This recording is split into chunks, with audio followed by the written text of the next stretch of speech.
My boyfriend's best friend lost his home in the California wildfire, and my boyfriend told him his family could move into our cramped apartment without asking me first, and now I'm resenting him for it. Posted by you/throwawayfire66. First, I just want to preface this by saying that I am fully willing to support their family through tangible means like buying them food, supplies, furniture, etc. I just don't think our apartment is a viable option. My boyfriend, 21M, and I, 21F, live in a 2-bedroom, 1-bathroom apartment in a very expensive area. Rent is around $3,000 per month, and we're both stressed out college students. This guy, 22M, has been best friends with my boyfriend since high school, and they regularly keep in touch and drive to see each other. My boyfriend and I live in NorCal, while they live further south. The friend has not been in a good financial situation for the last 2 years.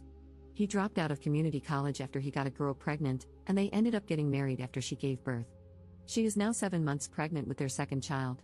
My boyfriend and I usually go down to visit them together, and we always pay for meals, and I always try to buy a couple of toys for their 2-year-old. We have been in contact with them since last night. They were able to safely evacuate and bring some essentials, including their car, but their house has burned down. My heart aches for their family, and I really want to help them by transferring money or even calling some of my friends who live in SoCal to see if they are willing to take them in. But during a FaceTime call this morning, my boyfriend immediately, without any hesitation or asking me, offered up our small apartment to them. They were very thankful and initially said it would be too much for us, but my boyfriend insisted, and they graciously accepted in the end. I was in the background, barely silent the entire time. After my boyfriend hung up, I asked him why he extended the offer without even asking me, and he acted shocked and said that he thought I would 100% support his decision. I told him that I would have in any other living situation, but we are 2 poor college students, living in a small apartment in an expensive area, and it is definitely going to be more than difficult to accommodate his friend, his pregnant wife, and their toddler. My boyfriend said that I was being a bit selfish and that they just lost their house and that I should be more understanding and sympathetic. And don't get me wrong, I agree that I'm being selfish, but I am also being reasonable and trying to think rationally. I may be a bit biased since I am in the middle of preparing for the MCAT, which I'm taking in January, and I really need to do well on it, and dear God, it is not an easy test. My boyfriend and I are both in very stressful majors that require a ton of work and studying, and on top of that, we both work part-time. I feel like I'm already so stressed out right now with school, work, and everything. I look forward to the quiet time in our apartment that we get to spend. I digress, but I can't help but think of how this changes everything.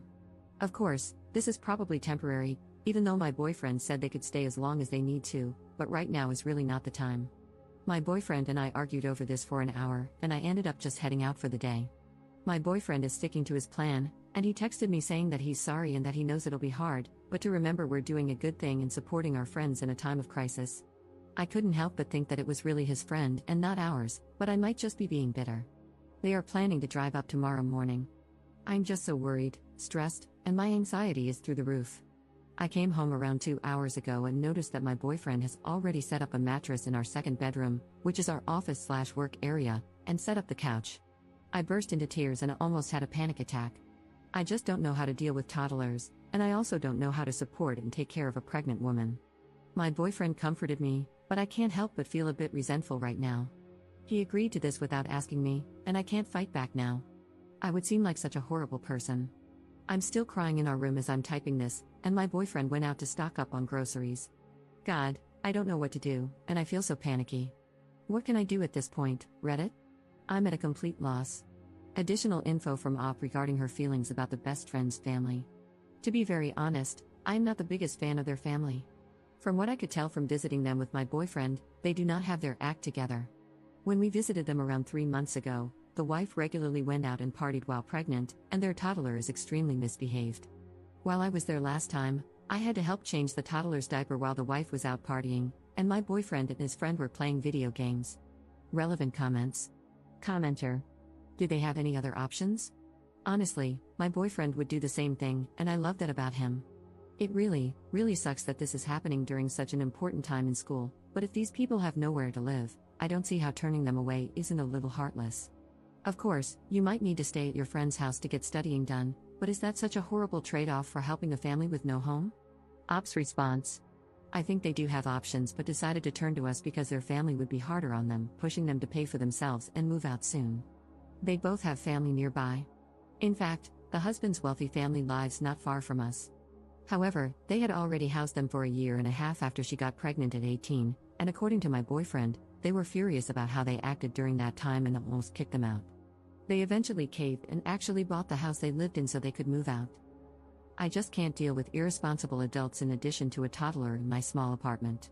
As others have pointed out, they can get support from FEMA or even stay at a local shelter. Hundreds of people are doing this. If they need money or food, I will gladly send it to them, but I can't offer my space for many reasons. I'm sorry if you see this as heartless, but I get the feeling you would feel differently if you were actually in my situation. Update 1 day later. Never thought I'd be updating so fast, but everything was resolved during one of the most hectic and stressful nights of my life.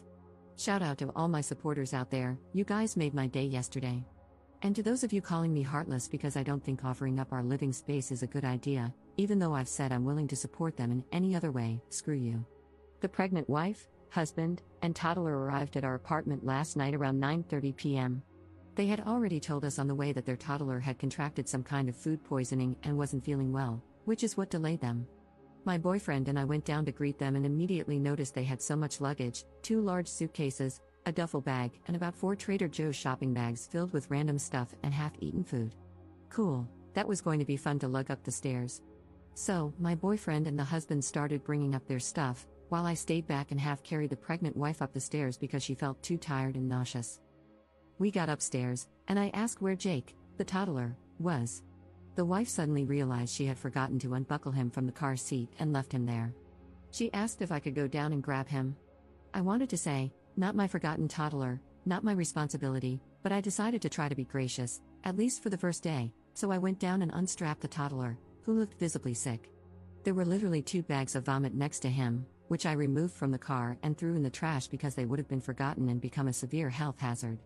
I tried to see if he could walk, but he started crying and dragging himself on the ground, so I picked him up and carried him upstairs. I set the kid down next to our couch, and Lord Almighty, he did not look good. His cheeks were flushed bright red, dried vomit was caked on his face, and his breathing seemed quick and shallow. I felt his forehead, and it was burning hot, so I ran to the bathroom to get a thermometer. While I was digging for it, I heard, again? Are you effing kidding me, Jake? I rushed out, and sure enough, the poor kid had thrown up all over our carpet. I wanted to cry. I ran to the kitchen for paper towels, but the pregnant wife was already using some sort of napkin or cloth to sop it up, smearing it around and making it worse, and I wanted to die. I stepped in to help while the toddler screamed, and she yelled at him to shut the F up. My boyfriend and the husband came over to help, but the wife told them to go away because she had it handled. Then she asked me if I could take Jake to the bathroom to rinse him off, and the only reason I said yes was because I was seriously worried about the kid. I stripped him down, ran warm water in the tub, and put him in. I placed a thermometer in his mouth, and lo and behold, he had a temperature of 106 degrees. Not good at all. Combined with vomiting, rapid breathing, and lethargy, that was enough to warrant a trip to the ER. I yelled for the mother to come to the bathroom and asked where she thought he got the food poisoning. She said she didn't know, he'd just been eating fruit for the past 2 days. I started freaking out because his symptoms were consistent with meningitis. The poor kid kept grabbing his head and crying, clearly having a headache. I asked her if he'd been vaccinated for meningitis, and she said she didn't think he'd been vaccinated at all. Now I was panicking. I felt Jake's neck and tried to ask if it was hard for him to move it, but he just cried harder. I called for my boyfriend and the husband, explained the situation, and the husband confirmed that the baby hadn't been vaccinated for meningococcal bacteria. It was a no-brainer at that point. I told them how life-threatening meningitis could be and that it could leave Jake paralyzed. The wife burst into tears and gave the okay, so all 4 of us, plus Jake, piled into their car and headed to the ER.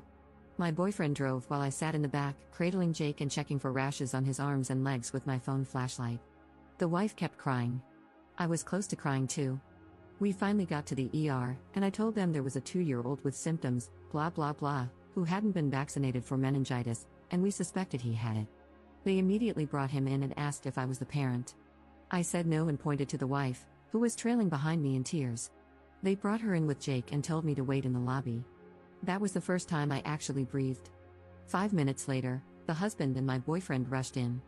I told the husband to talk to the staff so he could be brought in too. He did, and my boyfriend came over to hug me, and I just lost it, bawling into his chest. He kept apologizing, saying it was all his fault. I was still crying when he called an Uber for me, insisting I go home and rest while he handled the rest. I was too exhausted to argue, so I got home around midnight, brushed my teeth, and crashed after getting a text saying Jake was stable on antibiotics and waiting on blood tests and cultures. I woke up around 10 a.m. the next morning, and the apartment was eerily quiet. My boyfriend wasn't in bed. I wandered into the living area and found him asleep on the couch, no luggage, no pregnant wife in sight. I nudged him awake, and he told me everything.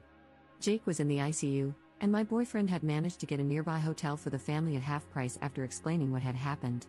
He paid for a week-long stay and helped move all their stuff to the hotel while the wife stayed with Jake at the hospital. He kept apologizing, saying he didn't think things through and asking me to forgive him. I told him it was okay and hugged him. It turned out to be one hell of an experience, one I never want to relive, but I'm glad Jake is safe, and I'm really glad they won't be living with us. Relevant comments. Commenter. I thought the meningitis vaccine wasn't approved for kids until they are 11 in the US. Ops response. Some infants and toddlers can get it if they suffer from certain deficiencies, autoimmune disorders, or are HIV positive. Commenter 2. Sometimes things happen for a reason. It seems like this happened to you so you could save a life. A bad experience for you, but good for the kid. Ops response. Yes, I'm thankful that I was able to catch a few of his symptoms. I'm no doctor by any means, but meningitis is an incredibly scary infection. I'm glad I urged them to go to the ER. However, I must say, I lost a lot more respect for the family from this experience. Adds some final words to commenters. Some key points that people keep missing. The pregnant wife, husband, and toddler chose to drive over 600 miles to live in our 2-bedroom, 1-bathroom home instead of staying with the husband's wealthy family, only around 200 miles away, who also paid for their house and housed them for 2 years. I have my suspicions as to why this is the case, but you can make your own judgments. Finally, the pregnant wife's behavior is no different than usual. I've been to their house multiple times and can confirm that she curses at her child, drinks while pregnant, and is unable to adequately care for the child.